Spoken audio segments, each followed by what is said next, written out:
Destruindo meus inimigos. Inimigo é aquele que se encontra em oposição a nós, que é hostil, contrário, aquele que luta contra nós. 1 Samuel, capítulo 24, nos mostra como Davi agiu para com o seu inimigo, o rei Saul. Estaremos estudando como proceder em relação a nossos inimigos conforme a orientação da palavra. Mas antes de prosseguirmos com o nosso estudo, pedimos a você que ainda não é inscrito em nosso canal que se inscreva e ative o sininho para receber nossas notificações. Deixe o seu like, faça seu comentário e compartilhe este estudo com outras pessoas. Acesse nossas redes sociais e tenha acesso a diversos materiais de forma simples e gratuita. Nosso interesse é que você cresça no conhecimento da palavra e na sua intimidade com o Senhor. O texto bíblico a ser estudado hoje é 1 Samuel, capítulo 24. E o tema do nosso estudo é Destruindo meus inimigos. Assim diz a palavra, 1 Samuel, capítulo 24, a partir do versículo 1. Quando Saul retornou da batalha contra os filisteus, foi informado que Davi se encontrava no deserto de En-Gedi. Então Saul separou 3.000 homens, escolhidos entre todo Israel, e saiu à procura de Davi e de seus homens, a leste dos penhascos das cabras monteses. No caminho, Saul parou no currais de ovelhas, onde próximo havia uma caverna, e entrou ali a fim de aliviar o ventre. Entretanto, Davi e os seus soldados estavam escondidos bem no fundo da caverna. Então os soldados de Davi lhe sussurraram: Hoje é o dia sobre o qual o Senhor te prometeu: entregarei o teu inimigo nas tuas mãos, tu lhe farás como bem te parecer. Então Davi se levantou e, em silêncio, cortou a ponta do manto de Saul. Mas depois Davi ficou com remorso por ter cortado a ponta do manto de Saul, e declarou aos que o seguiam: Que o Senhor me livre de proceder com vingança contra o meu senhor, de levantar a mão contra ele, afinal ele é o rei, ungido pelo Senhor. Com essas palavras, Davi conteve a sanha dos seus homens e impediu que se lançassem sobre Saul. E este saiu em paz daquela caverna e seguiu o seu caminho. Em seguida, Davi também se levantou e, deixando a caverna, bradou às costas de Saul: Senhor, meu rei! Saul olhou rapidamente para trás e Davi se inclinou com o rosto em terra, em sinal de plena reverência. Então Davi indagou a Saul: Por que dás atenção aos homens que te alegam? Davi quer fazer-te mal? Os teus olhos acabam de comprovar que o Senhor hoje te entregou nas minhas mãos nesta caverna. E alguns rogaram que eu aproveitasse a oportunidade e te matasse naquele momento. Contudo, a minha mão te poupou, pois eu declarei: não estenderei a mão contra o meu Senhor, porque é o rei, ungido do Senhor. Ó meu pai, vê aqui a minha mão, um pedaço da orla do teu manto. Se cortei a orla do teu manto e não te matei, reconhece que não há maldade nem crime em mim. Não pequei contra ti jamais, enquanto tu andas ao meu encalço com firme propósito de tirar-me a vida.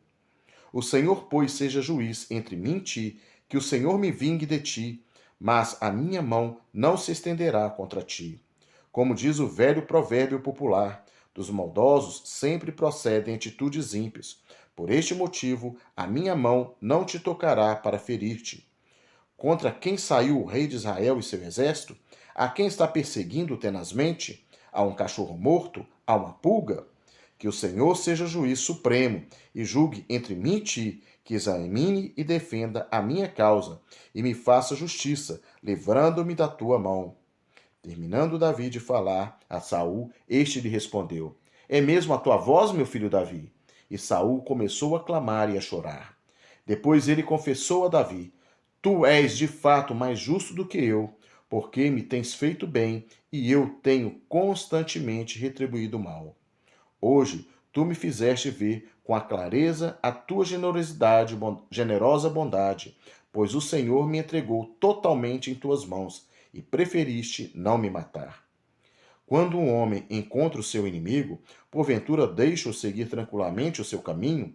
Que o Senhor te recompense por todo o bem que hoje me fizeste. Agora, pois, sei com clareza e sem a menor dúvida que reinarás e que o reino de Israel será firme na tua mão.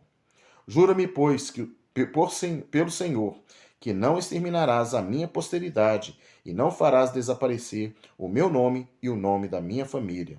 Então Davi fez o juramento a Saul, e Saul voltou para sua casa, mas Davi e seus soldados que o seguiam foram para a fortaleza onde estavam refugiados. Vimos no texto o teste que o Senhor fez com Davi. Saul, movido pela inveja do cântico entoado pelas mulheres quando da vitória sobre os filisteus, deixou nascer a inveja por Davi em seu coração.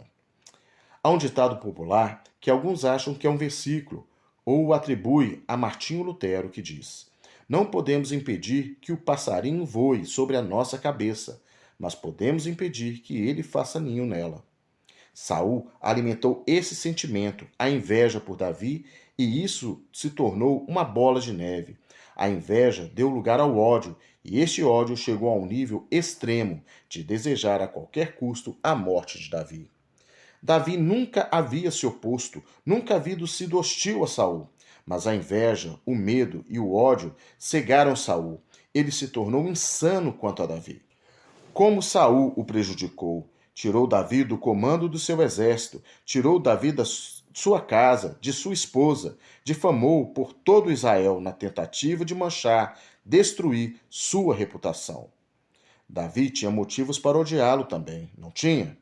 Mas Davi escolheu amá-lo e abençoá-lo.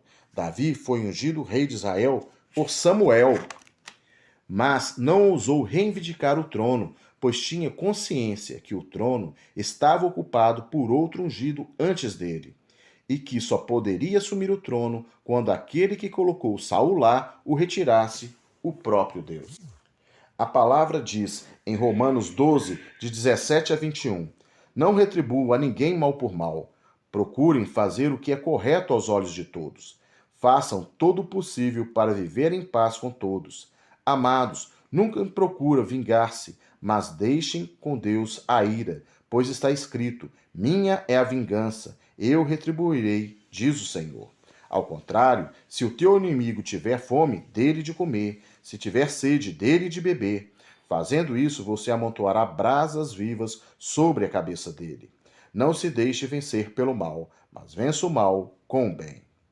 Saul entrou sozinho na caverna. Davi estava lá com 600 homens. Saul totalmente vulnerável. Era a chance perfeita de matar Saul e reivindicar o trono. Chance perfeita se Davi estivesse na carne, surdo à voz do Senhor. Mas a escolha de Davi foi deixar-se encher pelo Espírito de Deus. E ele agiu como o Senhor desejava que ele agisse. Ele se aproximou de Saul e, sem que Saul percebesse, Davi cortou a ponta do seu manto. Quando Saul saiu da caverna, Davi saiu em seguida e gritou por ele, mostrando a ponta do manto cortado. Ele expôs a Saul e a todos que estavam ali o seu caráter e o que estava em seu coração em relação a Saul, amor e lealdade. Isso constrangeu Saul, a ponto de Saul dizer no versículo 17: Tu és de fato mais justo do que eu, porque tens-me feito bem, e eu tenho-te constantemente retribuído mal.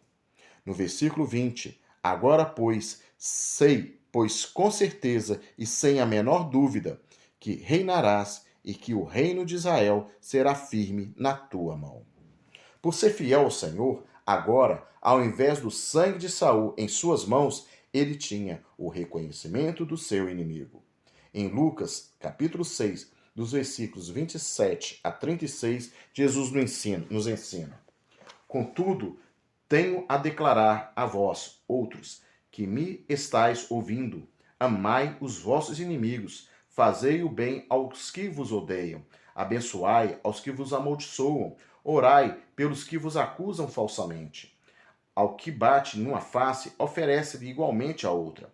Ao que quer tirar a tua capa, não o impeças de tirar-te também a túnica. Dá sempre a todo aquele que te pede, e se alguém levar o que te pertence, não lhe exijas que o devolva. Como quereis que as pessoas vos tratem, assim fazei a elas da mesma maneira. Pois, se amais os que vos amam, que galardão pode haver nisso? Porquanto até mesmo os ímpios amam aqueles que os amam. E se fizerdes o bem aos que vos fazem o bem, qual é o vosso mérito? Até os infiéis agem deste mesmo modo.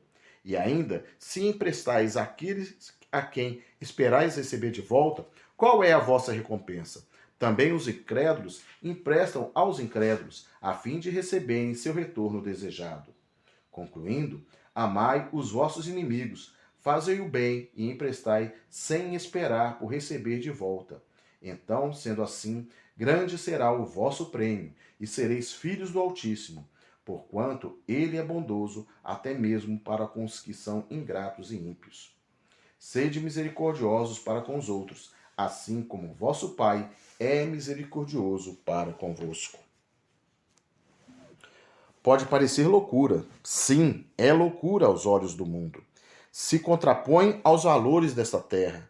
Mas não somos deste mundo. Estamos neste mundo, mas não somos daqui. Nossos valores são os valores do reino ao qual pertencemos, o reino de Deus. Um exemplo de um homem pouco citado, mas que deixou um legado para a eternidade. Estevão. A Bíblia conta sobre Estevão em Atos, nos capítulos 6 e 7. Peço que depois leia e medite nesses capítulos. A primeira citação do nome de Estevão na Bíblia se encontra em Atos, capítulo 6, versículo 5.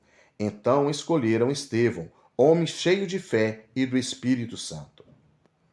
E as suas últimas palavras, antes de morrer, apedrejado, estão em Atos, capítulo 7, capítulo 60.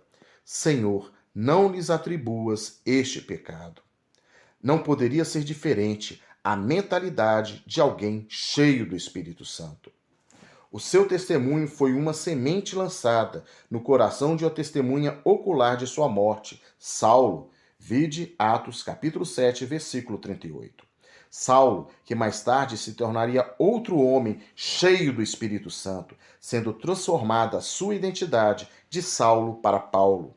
Paulo, o instrumento usado por Deus para escrever metade dos livros do Novo Testamento, instrumento usado para que eu e você, antes gentios, fôssemos alcançados pelo Evangelho, sendo reconciliados com o Pai, nos transformando de inimigos de Deus em amigos de Deus. Podemos também dizer que somos frutos da semente lançada por Estevão no coração de Paulo. Voltemos ao tema, ao título do nosso estudo de hoje: Destruindo meus inimigos. Destruímos nossos inimigos não fisicamente, mas em nossos corações, desenvolvendo, ao invés dos sentimentos de ódio e vingança, os sentimentos de amor e perdão por eles. Tendo plena consciência que o que eles mais precisam é do amor de Deus sendo derramados em seus corações. Jesus deu sua vida por você, sendo você ainda pecador. Dê o seu perdão, o seu amor, as suas orações de bênção para aqueles que te perseguem. E se você tem agido como Saul em relação a alguém, que o Espírito Santo abra os seus olhos, te convença do pecado e converta seu coração a ele, em o nome de Jesus.